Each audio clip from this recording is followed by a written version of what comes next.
Buenas noches a todos. Vamos a responder unas preguntas específicas. Continuamos pues con el esquema sobre exacerbación de POC. Entonces, la primera, ¿qué pacientes con exacerbación de POC están indicados los antibióticos?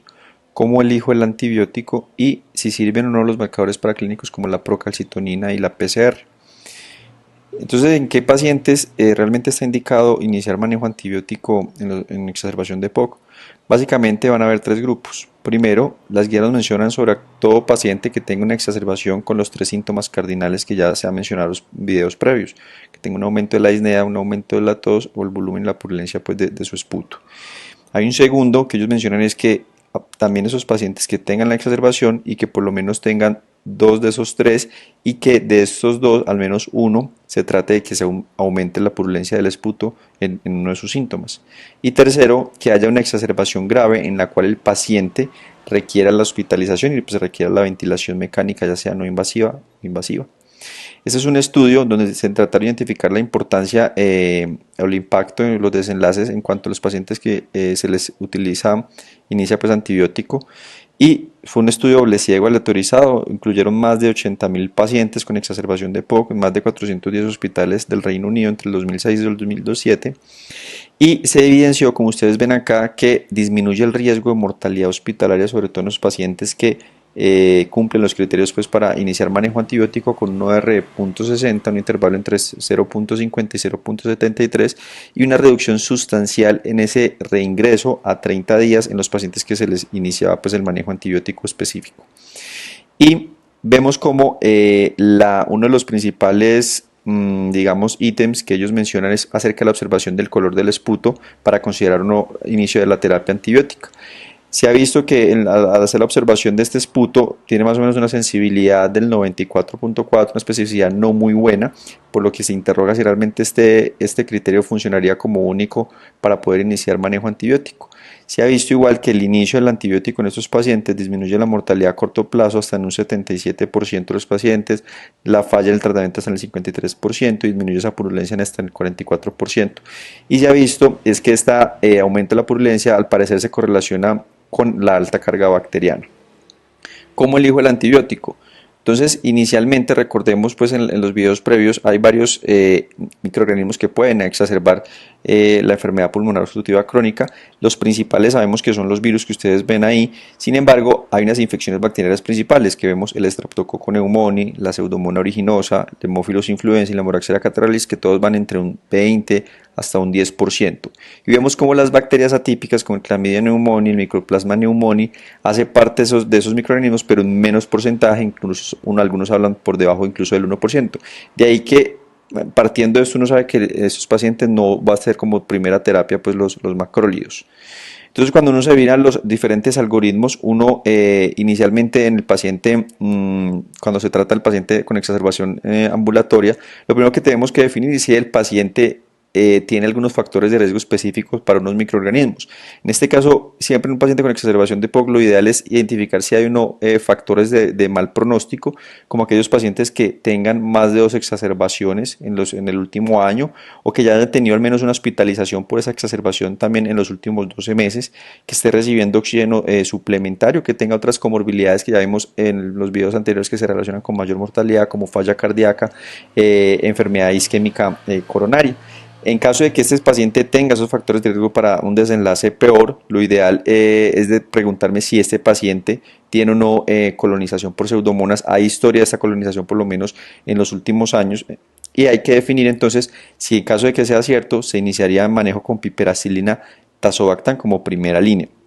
En caso que no, yo tengo que seguir buscando otros factores que me digan, aparte si está, de esa colonización, si hay otros factores de riesgo, como un BEF1 menor del 30% del predicho, que tenga si uno le ve componente de broquiectasias importante en la tomografía, si en los últimos 3 meses ha estado con manejo antibiótico de amplio espectro o ya de base tiene manejo crónico de uso de corticosteroides, aumenta mucho más la probabilidad de que esté infectado pues por una pseudomonas aeruginosa. En ese caso, una de las primeras terapias que consideraríamos sería piperacillina tazobactam. De otra manera, en caso de que yo ya definitivamente no tengo factores de riesgo para desenlaces peores, ¿cierto? Que no tengo factores de riesgo para que esté colonizado por pseudomonas o algunas otras alteraciones, sería ideal iniciar, las guías mencionan betalactam con una amoxicilina como amoxicilina clavulanate en el ámbito también ambulatorio.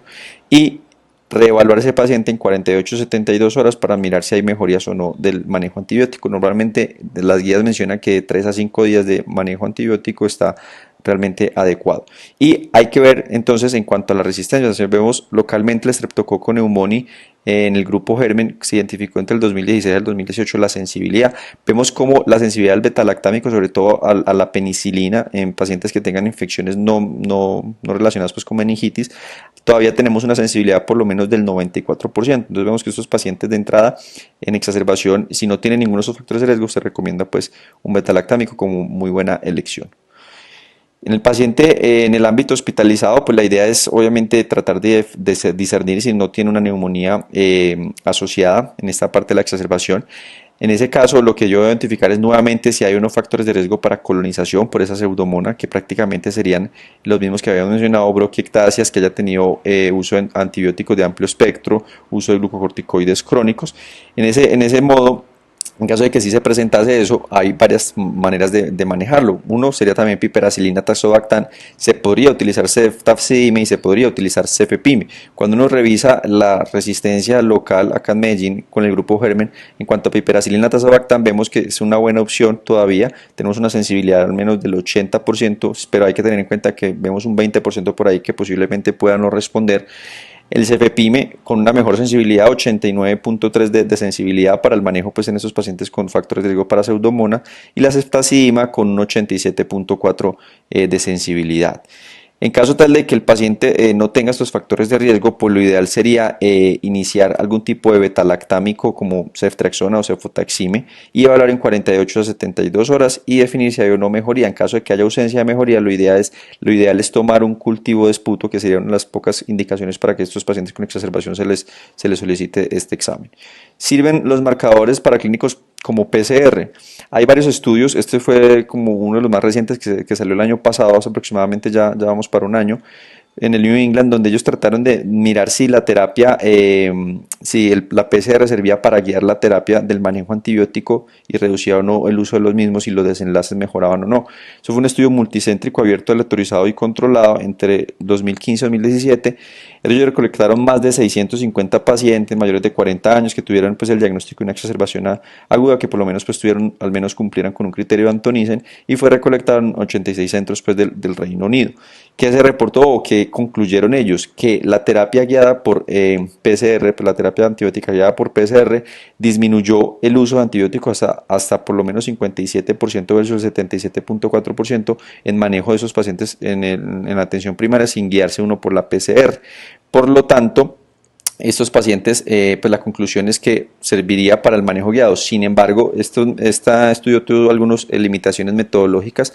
No todas a pesar de que todos los hallazgos fueron como convincentes, los antibióticos que se utilizaron generalmente fueron de espectro un poco estrecho, es decir, casi todo se utilizó pues amoxicilina, incluso doxiciclina, para tratar más de los 75% de estos pacientes, lo que sugiere que el tratamiento posiblemente en la atención habitual puede haber sido un poco subóptimo. Y no se incluyeron unos desenlaces importantes que nos interesan y que siempre se tratan de mirar en los estudios, que es ese fracaso al tratamiento, la recaída dentro de 4 a 8 semanas como tal. Por ende, en conclusión, cuando uno va y revisa las guías GOL, ellos por ahora no recomiendan la PCR como guía para usar los antibióticos en la exacerbación de POC, o sea, no está sobre el juicio clínico del médico.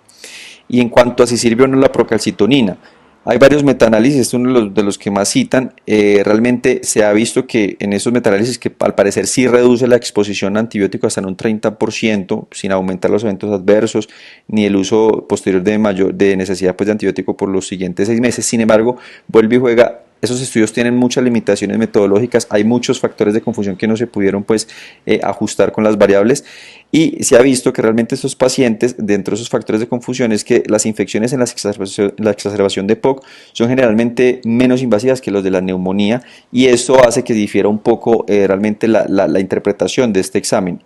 por lo tanto las guías por ahora tampoco recomiendan que se guíe la terapia antibiótica por medio de la procalcitonina. Muchas gracias.